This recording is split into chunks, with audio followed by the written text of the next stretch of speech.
ನಮಸ್ಕಾರ. ಚಿಕ್ಕೋಡಿ ಶೈಕ್ಷಣಿಕ ಜಿಲ್ಲೆಯಲ್ಲಿ SSLC ಪರೀಕ್ಷೆಗೆ ಸಂಬಂಧಪಟ್ಟಂತೆ ಸಾಕಷ್ಟು ಸಿದ್ಧತೆಗಳನ್ನು ಜಿಲ್ಲಾಡಳಿತ ಮಾನ್ಯ ಎಲ್ಲ ಶಾಸಕರುಗಳು ಸಚಿವರುಗಳ ಒಂದು ಆಶಯದಂತೆ 100% ಫಲಿತಾಂಶವನ್ನು ತರುವಂಥ ಉದ್ದೇಶದಿಂದ ಸಾಕಷ್ಟು ಕಾರ್ಯಕ್ರಮಗಳನ್ನ ನಾವು ಶೈಕ್ಷಣಿಕ ಜಿಲ್ಲೆಯಲ್ಲಿ ಮಾಡ್ತಾಯಿದ್ದೀವಿ. ಈಗಾಗಲೇ ಮಾರ್ಚ್ 18ರಿಂದ ಏಪ್ರಿಲ್ 2ರವರೆಗೆ SSLC ಪರೀಕ್ಷೆ ರಾಜ್ಯಾದ್ಯಂತ ನಡೀತಾ ಇದೆ. ನಮ್ಮ ಚಿಕ್ಕೋಡಿ ಜಿಲ್ಲೆಯಲ್ಲಿ 131 ಪರೀಕ್ಷಾ ಕೇಂದ್ರಗಳು ಇದ್ದಾವೆ. ಆ 131 ಪರೀಕ್ಷಾ ಕೇಂದ್ರಗಳಲ್ಲಿ 43,628 ಮಕ್ಕಳುಗಳು ಪರೀಕ್ಷೆಯನ್ನು ತೆಗೆದುಕೊಂಡಿದ್ದಾರೆ. ಆ ಪರೀಕ್ಷೆಯನ್ನು ತೆಗೆದುಕೊಂಡು ಈಗಾಗಲೇ ಸರ್ಕಾರ 3 ಪ್ರಿಪ್ರೇಟ್ರಿಗಳನ್ನು ಮಾಡಿದೆ. ಅದರಲ್ಲಿ 2 ಪ್ರಿಪ್ರೇಟ್ರಿ ಎಕ್ಸಾಮ್ ಈಗಾಗಲೇ ಮುಗಿದಿದೆ. ದಿನಾಂಕ 23/2/2026ರಿಂದ 3ನೇ ಪ್ರಿಪ್ರೇಟ್ರಿ ಕೂಡ ಪರೀಕ್ಷೆ ಪ್ರಾರಂಭ ಆಗ್ತಾಯಿದೆ. ನಮ್ಮ ಉದ್ದೇಶ 100% ಚಿಕ್ಕೋಡಿ ಜಿಲ್ಲೆಯಲ್ಲಿ ಫಲಿತಾಂಶ ತರಲು ಕೆಳಕಂಡಂಥ ಕೆಲವು ಅಂಶಗಳನ್ನ ನಾವು ಹಾಕ್ಕೊಂಡಿದ್ದೀವಿ. ಮೊದಲನೇದಾಗಿ, ಯಾರು ಕಲಿಕೆಯಲ್ಲಿ ಹಿಂದುಳಿದಿದ್ದಾರೆ, 1 ಸಬ್ಜೆಕ್ಟು 2 ಸಬ್ಜೆಕ್ಟಲ್ಲಿ ಯಾರು ಫೇಲ್ ಆಗಿದ್ದಾರೆ, ಆ ಪಟ್ಟಿಗಳೆಲ್ಲವನ್ನು ಕೂಡ ಶಾಲೆಗಳಲ್ಲಿ ಶಿಕ್ಷಕರು ಮತ್ತು ಹೆಡ್ ಮಾಸ್ಟರ್ಗಳು ಇಟ್ಕೊಂಡಿದ್ದಾರೆ. ಇಲಾಖೆಗೂ ಕೂಡ ಅದನ್ನು ಕೊಟ್ಟಿದ್ದಾರೆ.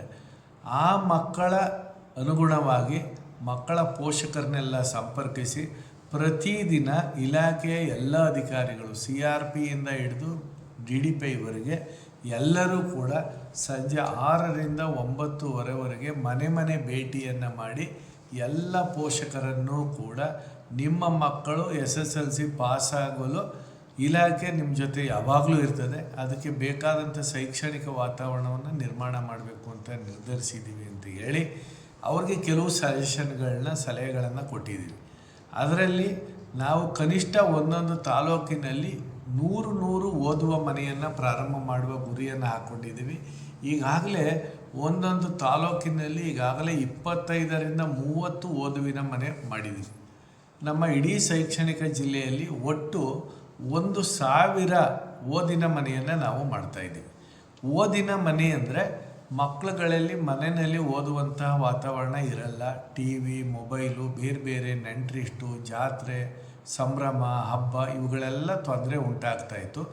ಹಾಗಾಗಿ 3-4 ಮಕ್ಕಳುಗಳನ್ನು ಅಥವಾ 2-3 ಓಣಿಗಳ ಮಕ್ಕಳುಗಳನ್ನು ಸಮುದಾಯ ಭವನಗಳಿರ್ಬೋದು ಅಥವಾ ಯಾವುದಾದ್ರೂ ನಮ್ಮ ಅಂಗನವಾಡಿ ಇರ್ಬೋದು, ಊರಿನ ಮಧ್ಯದಲ್ಲಿದ್ದರೆ ಶಾಲಾ ಕೊಠಡಿ ಇರ್ಬೋದು, SDMC ಅವರು ಪೋಷಕರ ಸಹಕಾರವನ್ನು ತೆಗೆದುಕೊಂಡು ಅಲ್ಲಿ ಓದಲು ಬೇಕಾದಂಥ ಪರಿಕರಗಳು, ಲೈಟ್ ವ್ಯವಸ್ಥೆ, ಕುಡಿಯೋ ನೀರು ವ್ಯವಸ್ಥೆ ಎಲ್ಲ ಮಾಡಿ ಅಲ್ಲೇ ಲಭ್ಯವಿರುವಂತಹ ಶಿಕ್ಷಕರನ್ನು, ನಮ್ಮ ಶಾಲಾ ಶಿಕ್ಷಕರು, ಅತಿಥಿ ಶಿಕ್ಷಕರನ್ನ ಬಳಸ್ಕೊಂಡು ಆ ಮನೆಯಲ್ಲಿ ಸಂಜೆ 6:30ರಿಂದ 9 ಗಂಟೆವರೆಗೆ ಮಕ್ಕಳುಗಳು ಓದ್ಕೊಂಡು ಆ ನಂತರ ಮನೇಲಿ ಹೋಗಿ ಊಟ ಮಾಡಿ ವಿಶ್ರಾಂತಿಯನ್ನು ಪಡೆಯುವಂಥ ವ್ಯವಸ್ಥೆಯನ್ನು ಕೂಡ ನಾವು ಮಾಡ್ತಾಯಿದ್ದೀವಿ.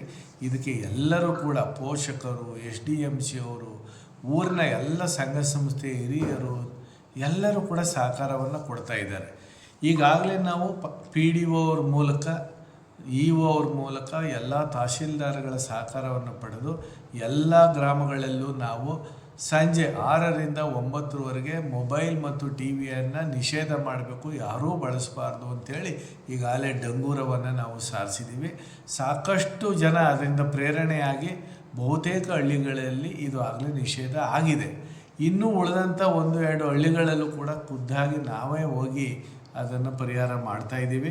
ನಾನು ಉಪನಿರ್ದೇಶಕನಾಗಿ ಈಗಾಗಲೇ 2-3 ತಾಲೂಕಿನಲ್ಲಿ ಒಂದು ರಾತ್ರಿ 10ರವರೆಗೂ ಕೂಡ ಉಳಿದು ಓದಿನ ಮನೆಯನ್ನು ಪ್ರಾರಂಭಿಸಿ ಪೋಷಕರಿಗೆ ಮನವೊಲಿಸಿ ಅಲ್ಲಿರ್ತಕ್ಕಂಥ BCM ಹಾಸ್ಟೆಲ್ ಇರ್ಬೋದು, SC ST ಹಾಸ್ಟೆಲ್ ಇರ್ಬೋದು, ಸಮಾಜ ಕಲ್ಯಾಣ ಯಾವುದೇ ಹಾಸ್ಟೆಲ್ಗಳಲ್ಲಿ ಇರ್ತಕ್ಕಂಥ ಮಕ್ಕಳುಗಳಿಗೆ ಓದಲು ಸಾಕಷ್ಟು ಪ್ರೇರೇಪಣೆಯನ್ನು ಕೂಡ ಕೊಟ್ಟಿದ್ದೀನಿ. ನಾನು ಒಂದು ದಿನ ಹುಕ್ಕೇರಿ ಮತ್ತು ನಾಳೆ ಅಥಣಿ ತಾಲೂಕಿನಲ್ಲಿ ಎಲ್ಲ ಮಕ್ಕಳ ಮನೆ ಭೇಟಿ ಮಾಡಿ, ಓದಿನ ಮನೆಯನ್ನು ಭೇಟಿ ಮಾಡಿ ಅಲ್ಲೇ ಗ್ರಾಮ ವಾಸ್ತವ್ಯವನ್ನು ಮಾಡೋದ್ರ ಮೂಲಕ ಎಲ್ಲ ಪೋಷಕರನ್ನು ಕರೆದು ಶಿಕ್ಷಣದ ಮಹತ್ವ, ಎಲ್ಲ ಮಕ್ಕಳು ಈ 1 ತಿಂಗಳ ಕಾಲ ಸಂಪೂರ್ಣ ಹಳ್ಳಿನಲ್ಲಿ TV, ಮೊಬೈಲನ್ನು ಸಂಜೆ ವೇಳೆ ನಿಷೇಧ ಮಾಡಿ ಮಕ್ಕಳು ಓದೋ ಕೇಂದ್ರಕ್ಕೆ ಬಂದು ಓದ್ಕೊಳ್ಳೋವಂಥ ಒಂದು ಅನುಕೂಲ ಮಾಡೋ ದೃಷ್ಟಿಯಲ್ಲಿ ಕೆಲಸವನ್ನು ಮಾಡ್ತಾಯಿದ್ದೀವಿ. ಈಗಾಗಲೇ ಈ ಎಲ್ಲ ವಿಚಾರಗಳನ್ನು ನಮ್ಮ ಶಾಸಕರು ಸಚಿವರ ಗಮನಕ್ಕೆ ತಂದು ಅವರೂ ಕೂಡ ಅವರವರ ವಿಧಾನಸಭಾ ಕ್ಷೇತ್ರದಲ್ಲಿ ಒಂದೊಂದು ದಿನ ಈ ಶೈಕ್ಷಣಿಕ ಕ್ರಾಂತಿ ನಡೆಯೋದ್ರ ಬಗ್ಗೆ ಪೋಷಕರಿಗೆ ಮಹತ್ವವನ್ನು ಹೇಳಿ ಅವರು ಕೂಡ ಒಂದು ಗ್ರಾಮ ವಾಸ್ತವ್ಯವನ್ನು ಮಾಡೋದ್ರ ಬಗ್ಗೆ ಅವನು ಕೂಡ ನಾನು ಕೋರ್ಕೊಳ್ತಾ ಇದ್ದೀನಿ.